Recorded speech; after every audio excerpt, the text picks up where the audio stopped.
Thank you so much for being here with us. Thanks for having me. A lot of folks have a lot of questions.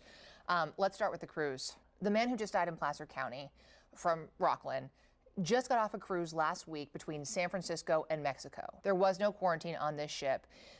We're told this ship can hold up to 2,600 guests plus another 1,000 crew members.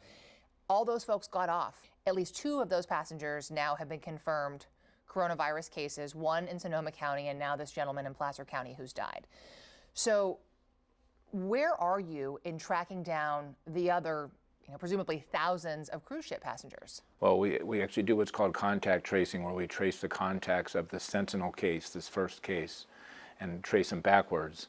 And we're actually getting help from the CDC and from California Department of Public Health to look at this. What are you saying to them? Are you saying stay home? Are you saying look for symptoms? They're still in that incubation period, so they may not know they're sick. Are they being told to stay home, or are they all going to work and school and out in the community? No, they have not all been reached yet by any means, and there are a lot of people that are already out there in the community talking to people and potentially spreading the virus. Is there any indication how many of those cruise ship passengers are here in Northern California? No, we really don't know that, and we're actually depending on CDC for guidance in terms of testing which folks should be tested, whether there should be only the ones in the rooms next to the people who are staying that were infected, or should it be the entire boat. So it's not clear if they could have gotten it while they were eating at one of the salad bars, or if they had to be on the same floor as this infected gentleman. Correct, although because this is spread but predominantly by respiratory droplets, coughing, sneezing, etc., in a 6 to 8 foot diameter. It's likely that those that will be recommended to be tested are those that have come in close contact with this individual. Do we even have enough tests to test 2,600 people? We don't have enough tests right now, but we will have enough tests in the very near future. The CDC had been testing everybody up until about 3 days ago. On Sunday, we started getting our own tests. So we've just started to be able to do our own testing, and we're doing maybe a couple, 50 or so a day. And that'll be increased dramatically once we get more tests. But we've been hamstrung because the CDC actually sent out the tests originally and they were defective. Today, Placer County said that they no longer believe the risk is low.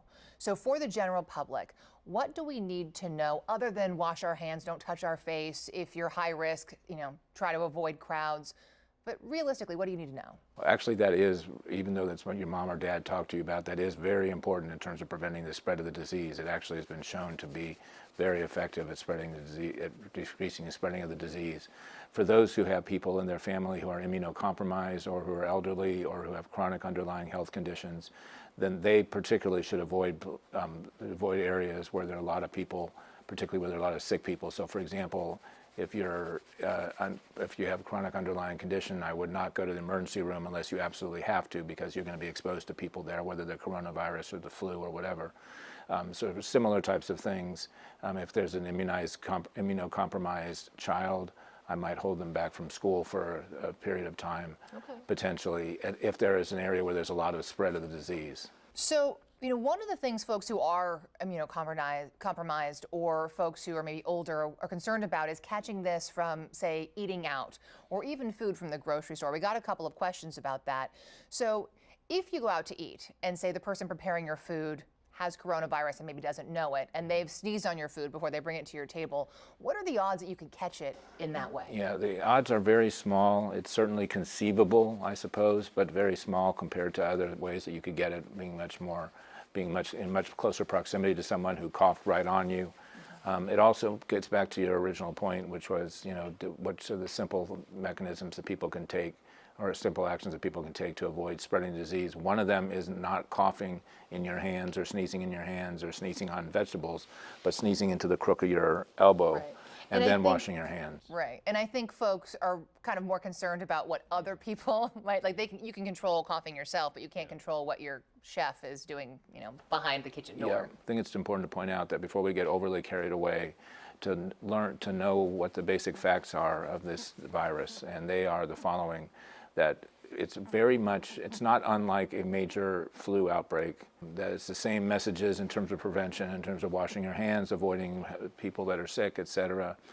And the only difference is that we don't have an anti-flu medication or anti-coronavirus medication yet, or an immunization.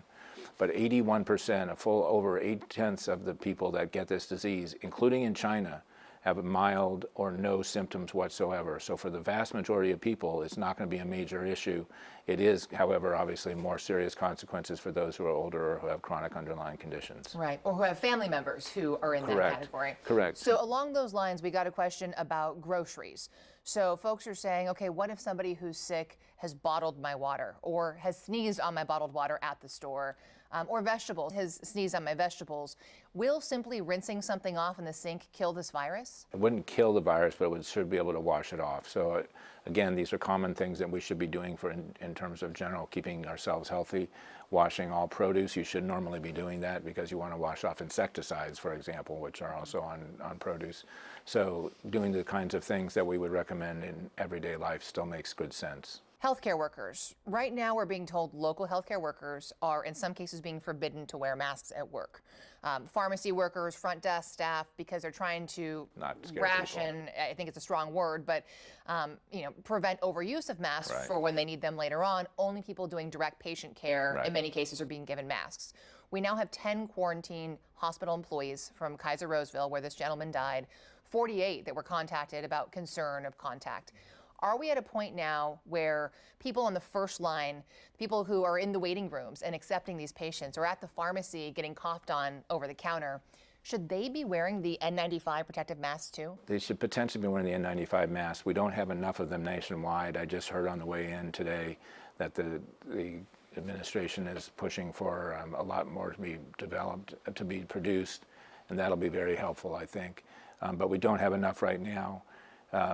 So what do they do if their employers are saying, we're rationing these masks, you don't get one, and you're not allowed to bring one from home? I guess what would you say to the hospitals who are saying that? I would say to the hospitals that are saying that there should be enough N95 masks in the community right now to be able to serve those who are seeing patients in general. And I would probably recommend that they allow them to use N95 masks. The paper masks, the surgical masks, are not particularly useful, however, because they get, at least they help in some regard with patients who are sick to keep the droplets from spewing out, but they're not particularly helpful to people who are walking in the street or taking care of people. N95 mask, when fitted properly, and for not on children, but fitted properly on adults, is actually a very good mechanism. It's not 100%. I think 95 stands for 95% of viral material. We had some questions on Facebook. One of them is, why don't they just close the schools so all students and staff will be safe? What's your response to that?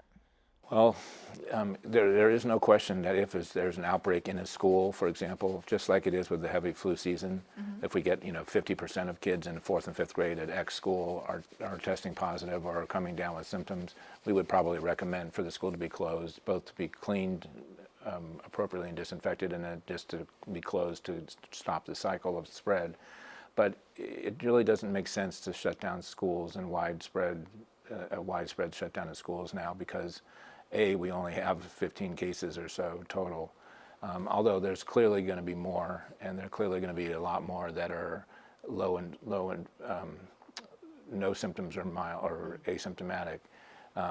So it doesn't make sense at this stage, at least, to shut down the schools. And kids right now are not at greatest risk. No, they're not at great risk at all. In fact, they're at less risk than they are with the flu in terms of not just getting the disease, but actually getting a severe form of the disease. They don't tend to get a severe form of the disease. So I asked one of our viewers asked about the bottled water, which we sort of identified. If you're concerned, just rinse it off. Yeah, just rinse it off. Okay. Sort of along those lines, we have a lot of comments saying, hey, this is, kills less people than the flu. Stop freaking out. Yes.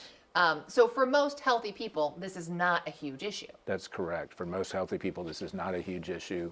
80+% of all the cases that have occurred around the world, including in China, where they had more fatal cases than anywhere else, 80+% are asymptomatic, no symptoms, or mild symptoms. This does not seem to terribly adversely affect kids. Most people who are in their 30s, 40s, 50s, 60s are just fine with it. It's really most risk is to people who are seniors and have chronic underlying health conditions. And that's where actually, if there is a place that I would recommend that people try and take on additional precautions, it's at senior centers or senior living places where if I were the and the staff, I would probably have a questionnaire to ask all people who are visiting those places, do you have a cough, do you have a fever? If so, you probably should stay out now. And, I realize for most of us who are healthy, this doesn't feel like a very big deal. We might get sick, we'll be fine. But all of us have friends and family who are immune compromised or who are elderly. So should I be keeping my kids away from my dad? Potentially. Those are the kinds of things I think make some sense for senior. If you have a senior citizen who's your a relative or someone who has a chronic underlying health condition, I would consider, especially if someone in the family is sick, I would consider not visiting them potentially as regularly as you otherwise would.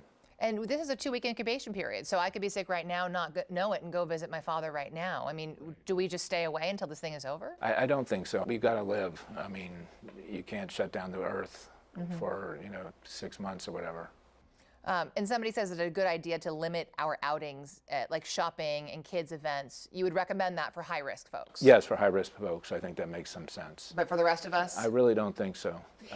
And what I've seen in 30 years as being a health professional, public health professional, is every 3 to 4 years, and I'm sure you've seen this as well, there's a new virus of the day or virus of the year. There's H1N1, there's SARS, there's West Nile, et cetera. They all start off with a bang because they're a new virus. They have a high number of deaths at the beginning, which are tragic, but usually it turns out that a large number of people are actually asymptomatic or have mild symptoms, and so the death rate goes way, way down, the number of people dying per number of people who are sick. And the concern then goes down as well. And the concern goes down as well. And then antiviral medication is developed that works on the virus, and an immunization is developed, and they end up, after a year or so, being part of the constellation of infectious diseases around the world. We're reading things like, what about natural vitamin C to help build your immunity? Is that going to help in this case? None of those sort of herbal mechanisms are going to really work terribly well in this case. The best thing to do if you're immunocompromised, particularly if you have diabetes or have underlying emphysema or something like that, is try to avoid places where there are large crowds. One thing that's different here, though, is the quarantines that we're seeing. And you've got, one of the questions is, should employers be overly cautious requiring medical releases for colds? And, if somebody in our newsroom got coronavirus, would we have to quarantine the newsroom? What would be the public health response if you see 1 or 2 cases at a place of employment or at a school? We would probably quarantine people who have been near to the person, not necessarily everyone in the room, but the beauty of things are that we can test much, much more quickly than we were able to originally. And you would be quarantined for a day until the time came when you could be tested. And if you tested negative, you're fine. So that's the benefit of having much more testing available than we did before. Before we had to limit the number of people who were tested, and so we had to quarantine more.